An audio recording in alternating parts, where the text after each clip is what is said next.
Welcome to the Amazing Greats podcast, where we have a unique opportunity to talk with people you know from movies, music, sports, books, or politics. It's a real and raw conversation about their life, their career, and how faith has played a role in it. No preaching or teaching, and no church experience is required. Today, join your host, a radio veteran for over 30 years from Seattle. Here's Rick Hansen. Buckle up, here we go. Thank you, Joe Michaels, for that great introduction. And I am here today visiting with a guy that our paths have crossed a couple of times along the way in radio. My background being radio, and this guy is one of the leaders in broadcasting in the U.S. for the last couple decades. His name's Ron Harrell. And Ron, I think we met up maybe Denver. You were in Denver, you were in Dallas, you were in Detroit. Then you ran out of cities with the first initial D. So you moved to Seattle, which is where I live. And now you're in Nashville. So an incredible radio journey where you've seen a lot of the great United States of America and have been at a lot of great radio stations along the way. So welcome to our podcast. Thank you for being here. Thank you, Rick. When we were going we went Denver, Detroit, Dallas. And then when I told the kids, hey, we're moving again, and they said, well, which city with a D? I said, I don't know, Des Moines, Daytona Beach. You don't want to go to Des Moines. So, nothing against Des Moines. I have great friends in Des Moines. But I said, no, we're going to jump the alphabet this time and go to Seattle. So we did have a D theme going there for a while. Yeah, but you're not unaccustomed to being a mover. Because you are what we call in the biz, you're a PK, a pastor's kid, right? Yes. Born in Canada because my dad was a missionary up there, getting the family ready to go to Southeast Asia. And then there was a change in plans. And then we ended up back in the deep South and the mid-South where my parents had grown up. And that became familiar territory. But, much like radio, a lot of times as a pastor, you find yourself moving often. Every once in a while, there's, the pastor that stays at a church for, 30 years. And similar to radio, you'll find that morning show host who's only worked in one market. But for the most part, you find them moving around quite a bit. Yeah. So it was part of me to be able to do that. And I chose a career that often can do the same thing, can pick you up and move you around a lot. Yeah. And I'm an example of the other kind. I'm the guy that stayed in Seattle all my life. So, but I have a cousin, the guy actually who mentored me, that much like you, went to where the great jobs were. I mean, they just went to where they were needed and where, they could make a mark. And in fact, you might have run across him. Is Chuck Buell?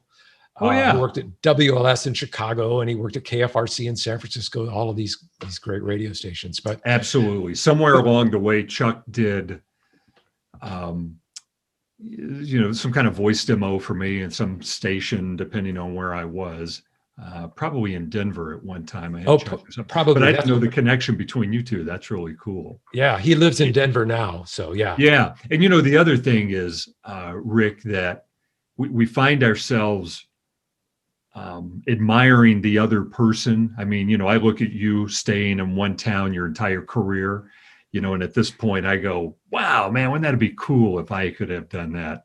And then there are times where you find people on the other side going, man, I wish I had moved like you had. And I have the same feelings. I thought, what would have or could have happened if I explored a little more and went to different cities and, had different experiences. So yeah, you're right. It's whatever ends up happening, and you just got to be happy with it. So right. So now, but the big change in your career just happened, really, because all of this time you're in secular radio. You're doing top 40. You're doing adult contemporary. You're doing country. But this is a first for you. You're now. Let me get the title straight. It's brand and content manager, vice president. And so what does that mean? You're with Way FM. Let's start with that. Way FM is a Christian broadcast network of stations. Tell me what is a brand and content manager, and tell us a little bit more about Way FM.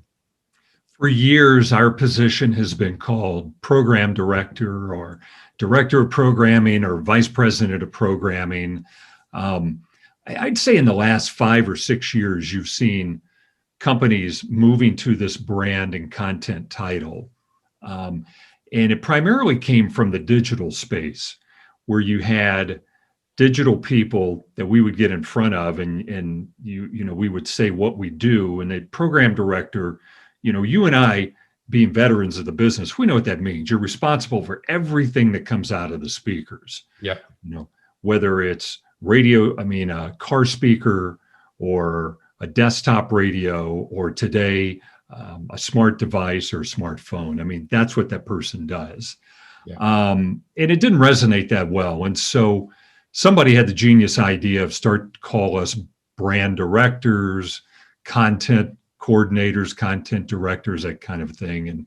And the brand and content seems to be one that has really stuck here lately. So yeah, and so responsible for what comes out of the speakers and the devices and anything that has to do with our brand. Yeah, is what this office does here.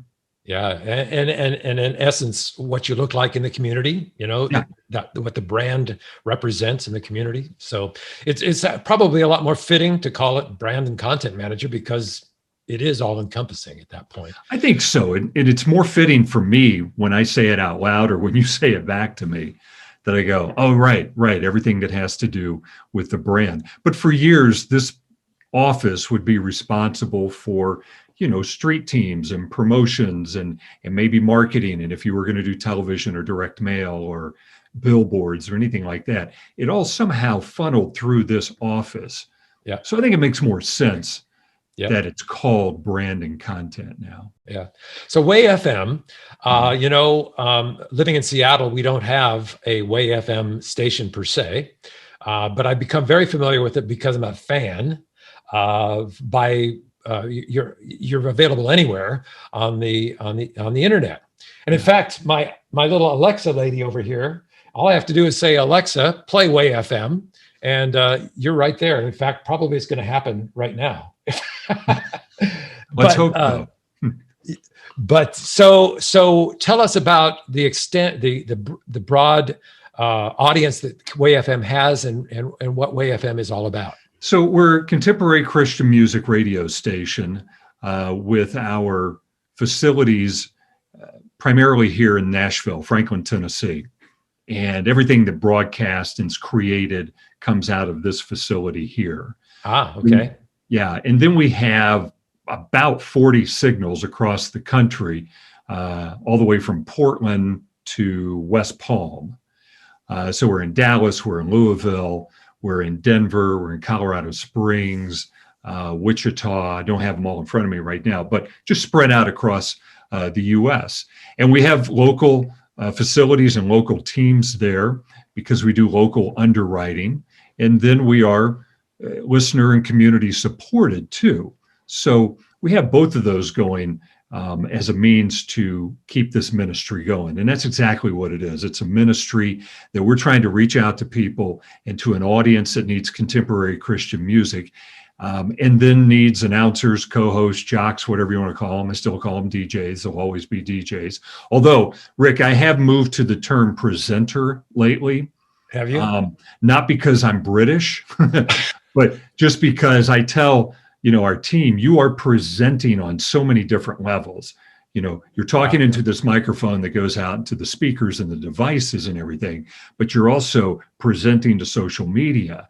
You're helping the digital team create a video, all of these things that you are presenting of our product here. So that's a term that I continue to use, but for the veterans, they're always disc jockeys.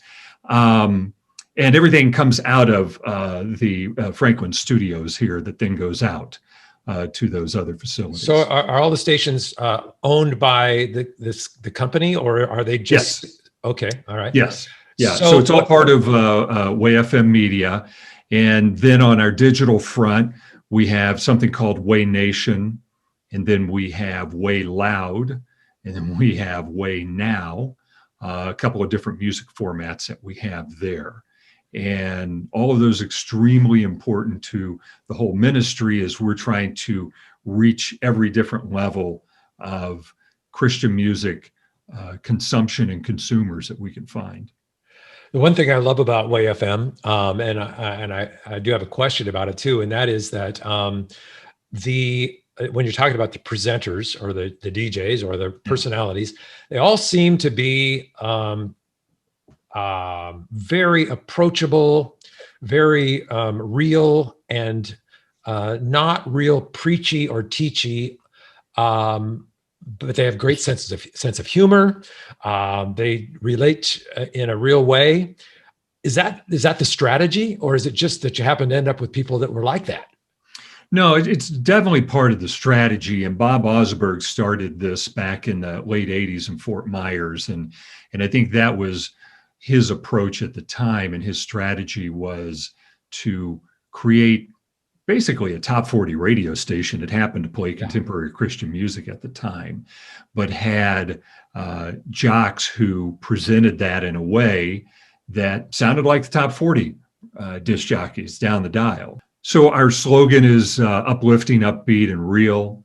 And the point that you have made there, Rick, about listening to this talent really fulfills that real part there, that we want people that just sound approachable, that are everyday people. There's certainly people who believe, and there's certainly people who have a mission to communicate God, but it's not in a Bible thumping way at all. Yeah. And it's really in a relational way that they are communicating that all the time. And so we're getting people who are either in the faith or people who are searching and coming in and out of that. And maybe they're looking and maybe they think they want to get there, but they're not quite sure. Yeah. And our people are just going to be there to kind of walk them through that. The music does so much of the talking on a format like this. That really what you need to do is be that companion, just like you would at any radio station, I think, whether it's country or hip hop or bluegrass. I mean, you want to be that companion piece that kind of weaves all of that stuff together. Yeah. The Wally Show in the morning, very fun, very entertaining, very relatable. The guy that I really was attracted to on air was Brant Hansen. Yeah.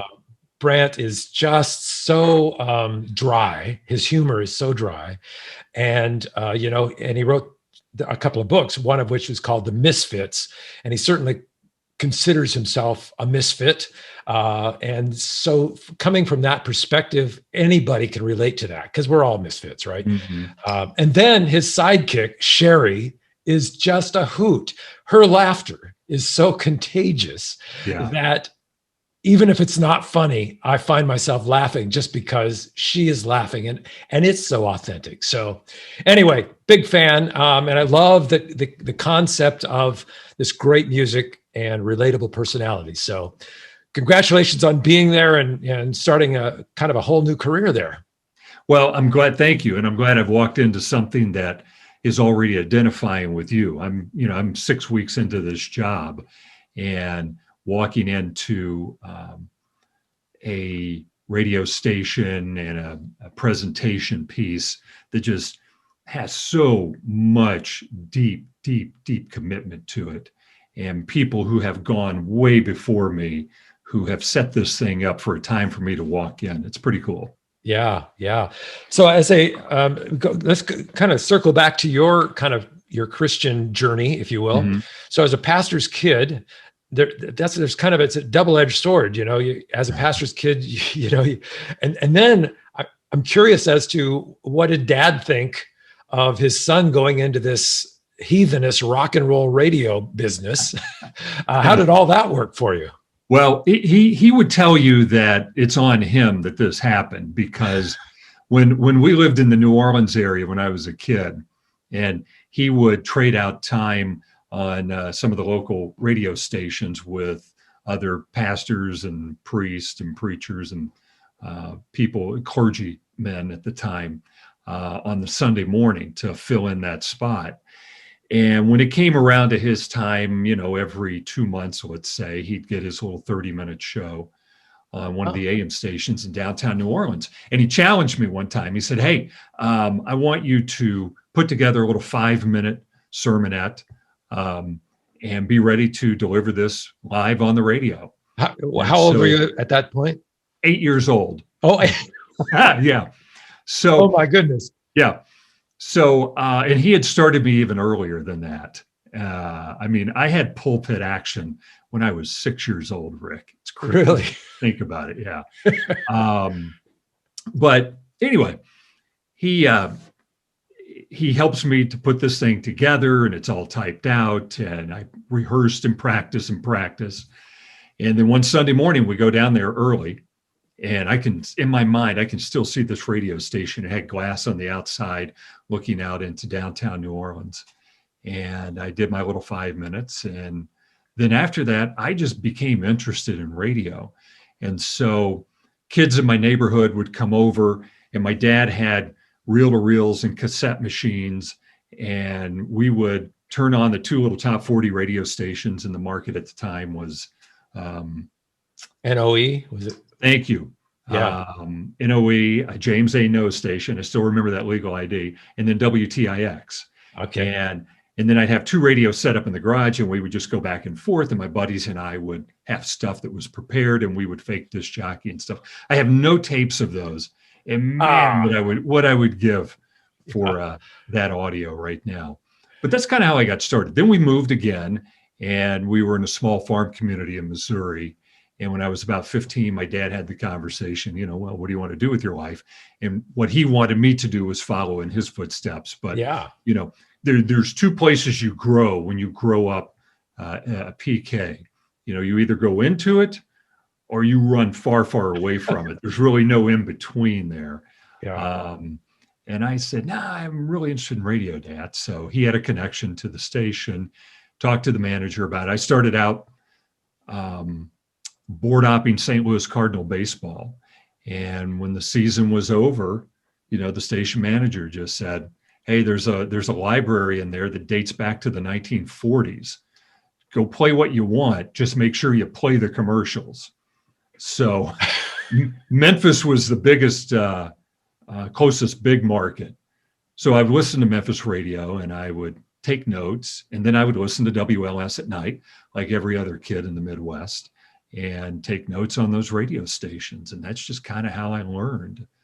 The other interesting thing about your career and how it circled around was that, and I do want to get back to kind of your Christian story too, but you're, what I find is that in my research, I find out things about people that I had no idea, but I guess Nashville was kind of a starting place for you in broadcasting too, right? In secular radio. And now you're back to Nashville. Well, it really wasn't the starting place. It's probably as far as my resume goes back. I wanted to save paper, I guess. But before Nashville, I was in Jackson, Mississippi. Before that, I was in Mobile, Little Rock. Abilene, Texas was a really important market for me as a young college student working at a local commercial station. And there was a consultancy by the name of Fair West that consulted that station. I learned so much working for those guys. We talked over every record. We had no station imaging voice, no jingles, anything like that. And it was the tightest, brightest little radio station probably I've ever worked at. Wow. And I mean, when you got off the air after 4 hours, you were just absolutely worn out. Yeah. Yeah. And that's where you went to college, right? Abilene Christian College, right? Abilene Christian University, yep. Okay. And met my wife there. And then I went into newspaper shortly right after that. Radio at the time was just kind of something that I enjoyed doing, but I didn't think I was going to make a career out of it. But I went to work for a newspaper, a daily in Amarillo for about a year. And then I just really missed the business. So I got back into it, and I haven't stopped since. Yeah. So now being in secular radio all the while, were there times when there were maybe ethical or moral challenges for you coming from a Christian base, and a song that had to be played or a commercial that was to be played or any kind of things that came along that were a challenge for you? Yeah, I remember working at a station one time where I was the copywriter. It was really my first full-time job in broadcasting. And there was a club that did wet t-shirt contest. And I thought, boy, my dad is not going to like this. And at the same time, I needed to write the best commercial you could ever write, because that was my job, right? Yeah. To do that kind of stuff. And I remember when I left that station, I thought, I don't think I'll ever work for this kind of a station again. Oh, really? If I can, so help at that type deal. But I'll tell you the one thing that stood out to me, and there was a preacher when I was in college who came and talked to a group of media people. And he said something I haven't forgotten. His name is Lynn Anderson. And to this day, I still give him credit for this, that he said, put yourself in positions of leadership so that you are making decisions about the content and the brand. He didn't use the term brand all those years ago, but that's basically what he was getting at. Yeah. Is put yourself in a place of leadership that you can help change what that sounds like or looks like or whatever. I've never forgotten that. Yeah. And of course, I got a ton of leadership skills like that from my dad, as a young kid, but it wasn't until I got to college and all of that just kind of gelled and maybe resonated as to what it meant. So from that point on, I just kind of saw myself at some point being in a leadership position. I didn't know what that looked like, but I wanted to be that person where I could say, this is not right for us to do this, so let's not do that. Yeah. And, Jesus himself was, surrounded himself with misfits and broken people, with his disciples. And, they became, because of his leadership, became followers, and so you had a good role model in that regard. One thing that happened here, Rick, that I really noticed, after a month or so was I was working with a group of people that had similar thoughts and beliefs. And that was the first time where I had been surrounded by so much of it. Yeah. But I'll tell you the one thing that really stood out to me, and it was maybe kind of a personal affirmation, was I didn't feel like I was having to change myself. That I was who I was, no matter what environment I walked into. And I didn't have to say to myself when I walked in here, oh, I need to stop talking this way now that I'm, at Way FM. No, it's just me. Yeah. This is who I am. And hopefully it works for you, and no matter what situation I'm in. And I think that's a testament to our belief system and our faith, and letting it shine so that others see that in us. Yeah. Without me having to be, different or biblical and yeah. and having to, thump it out and preach it like that. No. Let your life be that example, and it'd be amazing what that will do for others. During your long career and your successful career, is there a specific time where God really showed his presence and spoke to you and made a difference for you along the way? Is there anything that you recall in that regard? Yeah. The ones that come to mind are probably the unemployment times where I'm having to go out and, they talk about listen.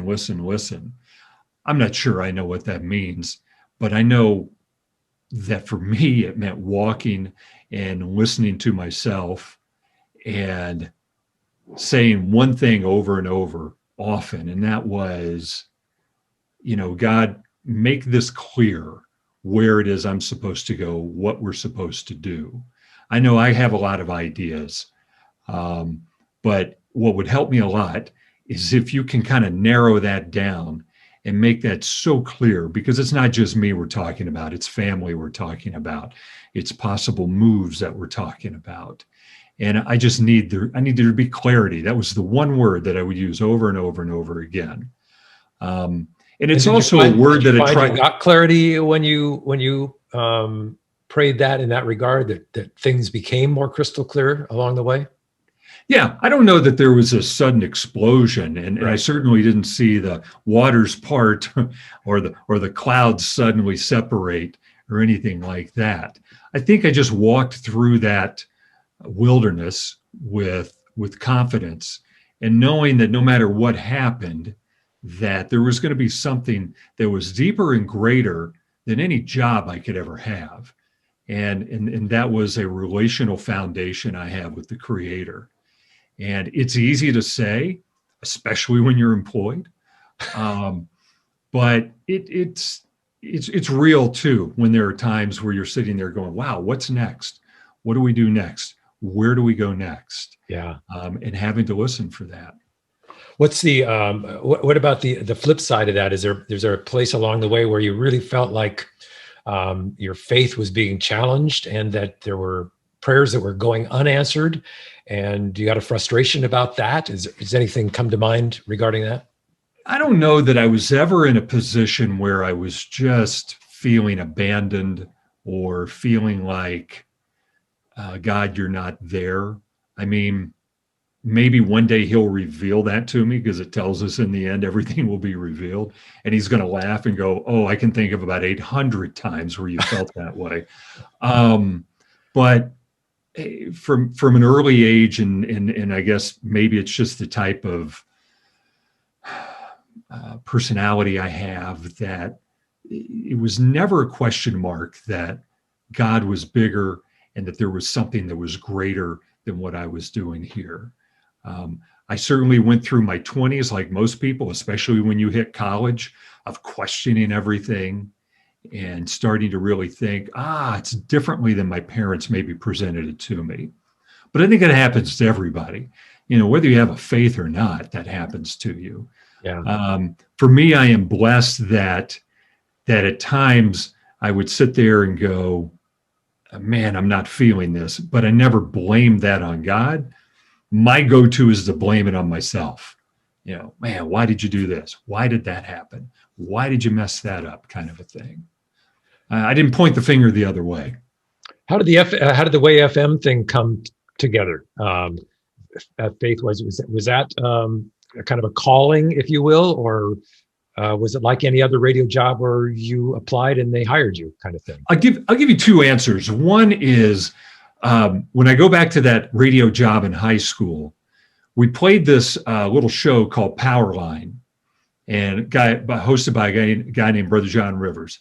And we played it on our radio station, and then the general manager would, check the religion box for the FCC to say that, "Oh yeah, here's another 30 minutes of a program." And Powerline was the show that was put out by the Southern Baptist Convention. And the only reason you knew that was right at the end, he would say something about it. But the rest of it was John Rivers just being a top 40 disc jockey, playing safe contemporary pop top 40 music, and throwing in some kind of life quotes and he kind of ease up to the Bible, but really, as I recall, wouldn't really go in there. And I remember thinking, man, wouldn't it be cool to have a radio station like that, excuse me, someday? And, where you could just do that, but you would have believers presenting all of that stuff. And so that just kind of stuck with me forever. Contemporary Christian music back in those days was extremely different than it is now. Yeah. And I never thought about a contemporary Christian music station. I didn't know they existed. I only knew about, top 40 and country, and that was about it. News stations, maybe. So that's one. Number two, when I was in Nashville the first time, I get a call from a guy named Chuck Finney, who recruits me out of Nashville to go to Denver and work for a company called Secret Communications, which, had 23 secular radio stations across the country. Right after that telecom bill passed and the whole industry changes. Yeah. And then, Chuck is out of my life as he goes away, as the company was sold. And I would just stay in touch with him over the years. Years later, I go to Dallas. Chuck had already been at KLTY and then had opened up his own consultancy for contemporary Christian music. And I call him and he said, "Hey, come be a part of my Saturday morning men's group." There's some guys in there I think you'll like, some people in the industry, some not. And so I did. And there was a guy named Tim Dukes who had been working on the rock radio side for years. And I didn't know Tim, but I knew his name. And at the time, he was not in radio. So we just kind of got to know each other. 5, 7, 8 years later, whatever it's been, I let him know, hey, I'm in Seattle, but I'm looking for a job. If you know of anybody out there. And I specifically wasn't looking for anything. It was just, I need you to know that I'm available. I know you know a lot of people out there, as I was networking during COVID. And that's kind of how the discussion started that way. And by the end of the year, here I am. Yeah. So is this a new position at the station?